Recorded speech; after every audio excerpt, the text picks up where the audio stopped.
Bismillahirrahmanirrahim. Assalamualaikum warahmatullahi wabarakatuh.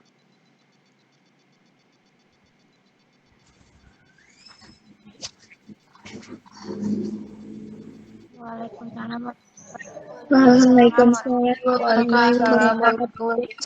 warahmatullahi wabarakatuh. Selamat pagi semuanya. Semangat ya hari ini ya. Pagi.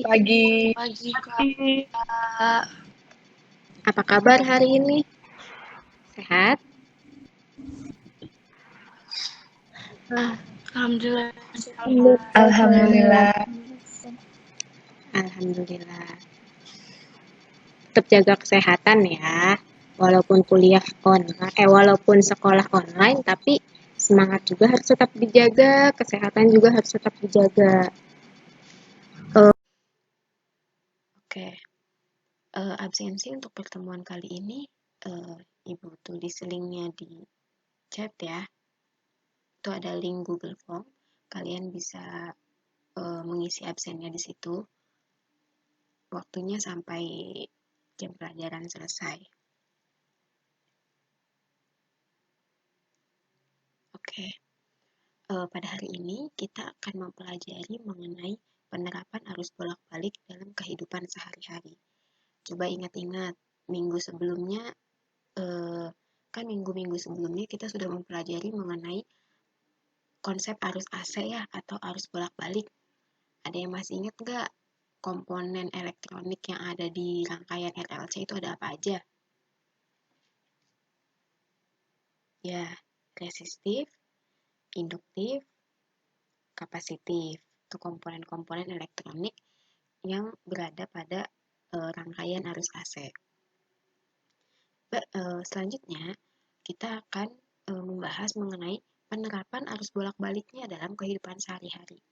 Kan pasti banyak ya peralatan-peralatan yang kita gunakan, dan sebelumnya harus kita hubungkan terlebih dahulu ke listrik AC. Ada yang listrik AC itu kan PLN ya, kita mah taunya listrik AC itu dari PLN gitu. Nah, banyak peralatan yang kita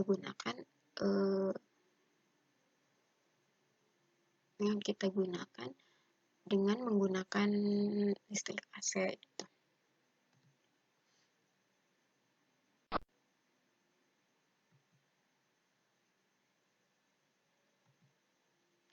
Baik, sebelumnya Ibu akan terlebih dahulu memberikan informasi mengenai tujuan, kompetensi dasar, dan indikator pencapaian kompetensi pada pertemuan kali ini. Nah, tujuannya, melalui model pembelajaran discovery learning, peserta didik mampu menganalisis prinsip kerja dari penerapan arus bolak-balik dalam kehidupan sehari-hari dengan benar, dan menumbuhkan sikap disiplin dan tanggung jawab serta sesuai dengan keadaan lingkungan peserta didik. Itu tujuannya ya. Lalu kompetensi dasar dari materi ini, pada kompetensi dasar kognitif atau pengetahuan, yaitu menganalisis rangkaian arus bolak-balik AC serta penerapannya. Dan yang kedua, pada kompetensi dasar keterampilan, yaitu mempresentasikan prinsip kerja penerapan rangkaian arus bolak-balik dalam kehidupan sehari-hari. Lalu indikator pencapaian kompetensi. Jadi setelah pembelajaran ini selesai, diharapkan peserta didik mampu menjelaskan prinsip kerja pembangkit arus bolak-balik, menyebutkan penerapan arus bolak-balik atau AC dalam kehidupan sehari-hari. Yang ketiga, menganalisis prinsip kerja penerapan arus bolak-balik dalam kehidupan sehari-hari. Yang keempat, mempresentasikan prinsip kerja penerapan arus bolak-balik dalam kehidupan sehari-hari. Sebelumnya, nih, ada yang masih ingat ini gambar apa? Ibu sudah pernah menjelaskan gambar ini pada pertemuan pertama kita. Maksudnya, ya saat pertemuan pertama Ibu mengajar kalian. Ini gambar apa? Silakan dibuka mikrofonnya.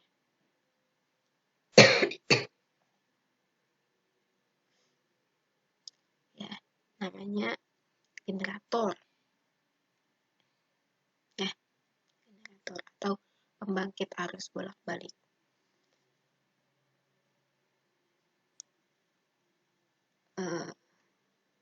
Ada yang masih ingat gak? Ini namanya apa nih? Dua magnet ini namanya apa? Yang diam. Oke, ini namanya stator. Kalau yang kumparan kawatnya ini namanya rotor. Jadi stator yang diam, rotor yang bergerak gitu. Lalu secara umum prinsip pembangkit arus bolak-balik adalah mengubah tenaga mekanik menjadi tenaga listrik. Jadi kan generator itu jadi pembangkit arus bolak-balik itu kan bergerak rotor bergerak pada stator yang diam atau pada magnet yang diam, lalu akan menimbulkan arus bolak-balik. Jadi mengubah tenaga mekanik, jadi mekanik itu gerakannya menjadi tenaga listrik, jadi arus bolak-baliknya gitu. Ada dua bagian utama pada pembangkit arus bolak-balik. Yang pertama stator, yang kedua rotor. Sama kayak tadi ya. Ada nama lain nih dari pembangkit arus bolak-balik. Namanya ada alternator, ada generator, dan ada juga pembangkit sinkron. Nama lain dari pembangkit arus bolak-balik ya. Lalu Ibu akan membahas bagian-bagian dari pembangkit arus bolak-balik. Yang pertama ada stator. Stator, ini gambarnya. Stator adalah bagian yang tetap pada pembangkit yang mengeluarkan tegangan bolak-balik. Jadi stator ini diam atau tetap, bagiannya tetap, tidak berputar. Lalu bagian-bagian stator ada 3. Yang pertama inti stator. Inti stator berupa cincin laminasi yang diikat sangat kuat dengan tujuan menghindari hilangnya arus atau yang biasa disebut eddy current losses. Pada bagian ini terdapat beberapa slot sebagai tempat konduktor dan mengatur arah medan magnet. Ini ya, ini inti stator yang cincin laminasi ini. Lalu yang kedua, alur dan lilitan stator. Alur stator merupakan tempat lilitan stator. Jadi ini ya, yang ada lilitannya ini yang di dalam. Nah, lilitan stator ini terdiri atas beberapa batang konduktor yang terdapat di slot bagian inti stator dan ujung-ujung kumparan. Jadi di bagian inti stator itu ada slot-slotnya. Nah, slotnya itu diisi sama lilitan stator ini gitu. Terus lilitannya juga saling sambung menyambung. Jadi kalau misalkan masuk ke slot yang pertama, jadi sambungin ke slot yang kedua, disambungin lagi dengan slot yang ketiga. Jadi nggak ada kumparan atau lilitan yang terputus gitu. Jadi semuanya nyambung. Lalu yang ketiga yaitu rumah stator. Rumah stator tuh ini ya, luarnya nih. Nih, luarnya itu rumah. Terbuat dari besi tuang yang biasanya berbentuk silinder. Pada bagian belakang rumah stator terdapat semacam ventilasi yang berfungsi sebagai alat bantu pendingin, yakni sebagai jalan keluar panas yang berasal dari dalam rumah stator. Jadi biar si pembangkit arusnya ini nggak panas, ada ventilasinya, jadi biar mengeluarkan panasnya gitu. Lalu selanjutnya ada rotor. Rotor ini merupakan bagian yang bergerak dan menghasilkan medan magnet yang menginduksi stator. Kan kalau tadi stator bagian benda yang diam di tempat gitu, maksudnya diam kan bolong tuh tengahnya. Nah, rotor ini bagian yang bergeraknya, jadi rotor dimasukkan ke dalam stator, rotornya bergerak, maka yang akan menghasilkan medan magnet lalu diinduksi ke stator gitu. Bagian-bagian rotor tuh ada 2. Yang pertama inti kutub. Di bagian ini terdapat poros dan inti rotor.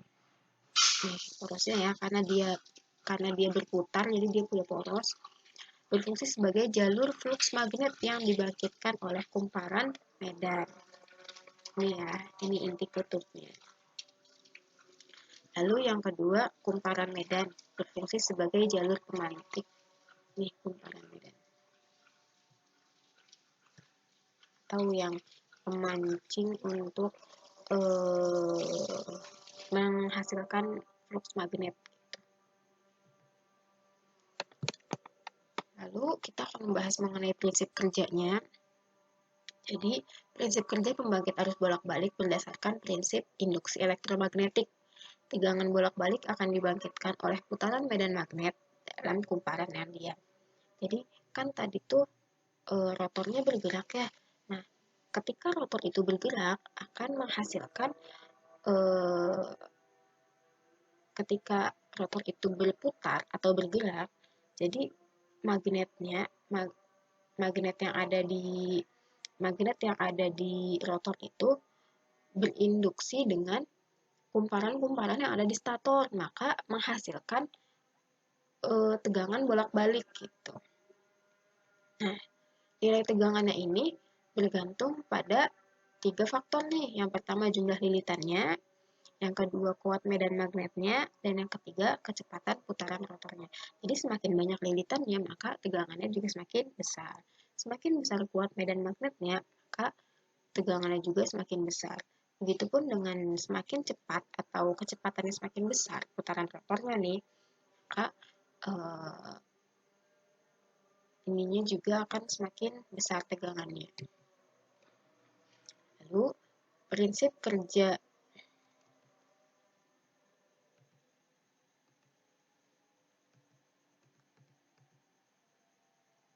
Lalu Ibu akan menampilkan video sama dengan video generator yang pernah Ibu sampaikan ke kalian. Ini untuk prinsip kerjanya dari sebuah generator.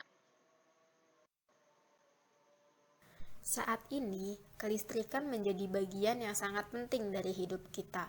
Di rumah, kita menggunakan televisi, lampu, kipas angin, kulkas dengan menggunakan listrik.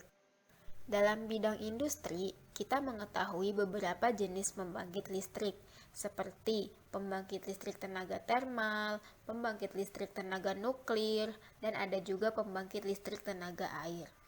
Ternyata, di rumah-rumah atau di gedung juga terdapat pembangkit listrik yang digunakan ketika terjadi pemadaman listrik. Namanya generator atau yang sering kita sebut sebagai genset. Generator adalah alat yang digunakan untuk mengubah energi mekanik menjadi energi listrik. Generator ini menggunakan prinsip hukum Faraday. Ilmuwan Inggris yang bernama Michael Faraday melakukan percobaan bahwa kumparan yang bergerak di daerah medan magnet dapat menimbulkan arus listrik. Fenomena ini disebut sebagai induksi elektromagnetik. Induksi elektromagnetik menjadi kunci untuk menghasilkan listrik dengan lebih mudah dan praktis. Listrik dapat dihasilkan dari generator AC yang sederhana.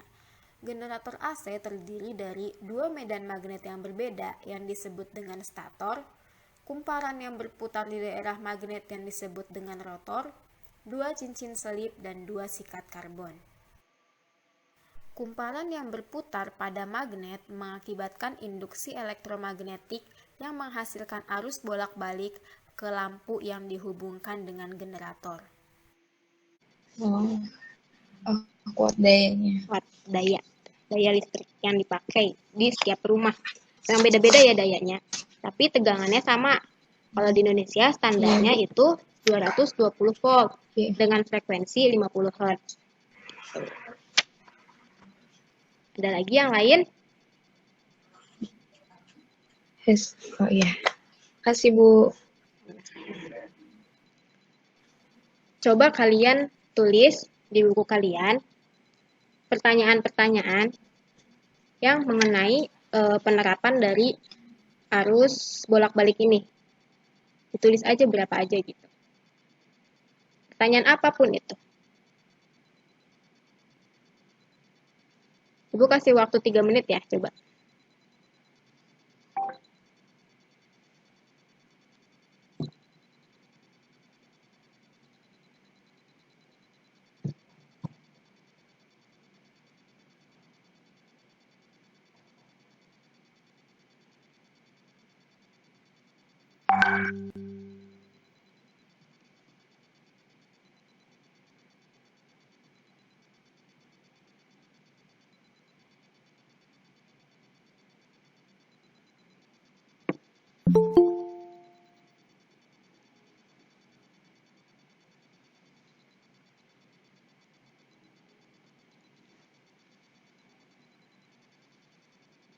Udah dapat pertanyaannya?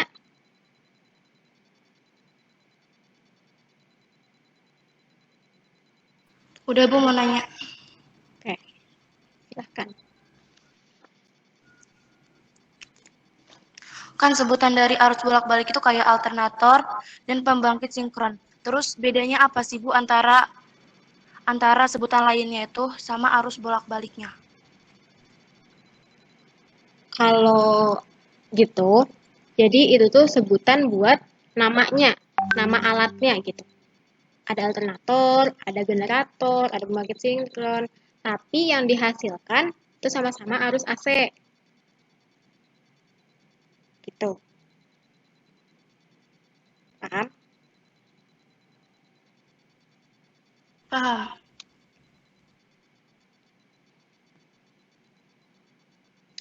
Oke, sekarang udah kalian tulis pertanyaannya.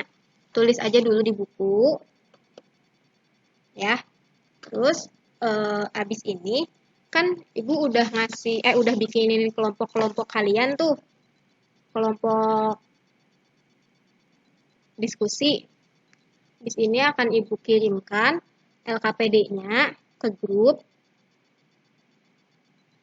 mengenai prinsip kerja dari penerapan arus bolak-balik dalam kehidupan sehari-hari. Jadi kalian cari atau kalian analisis perangkat ini.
kita mulai sekarang yuk presentasinya. Udah siap?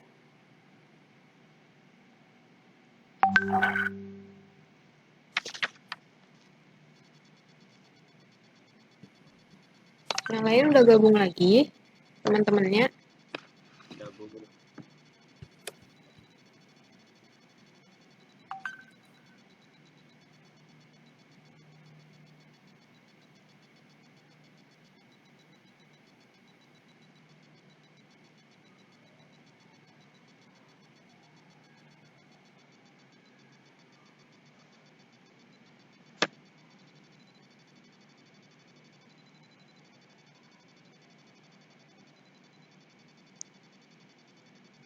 Ayo, nggak apa-apa, dapat seadanya dulu aja.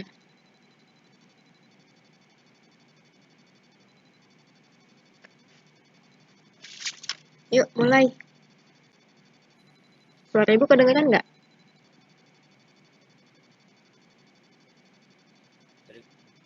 Halo. Kedengeran, Bu. Oke. Sekarang mulai dari kelompok berapa ya? Kelompok 3 deh. Coba kelompok 3 presentasiin satu aja. Bebas apa aja. Bendanya apa aja. Ada kelompok 3?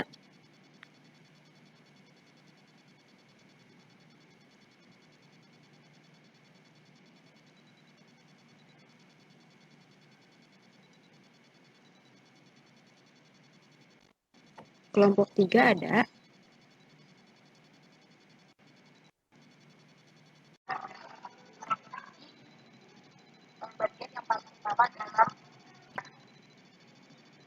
Yang ke-9 ada kita.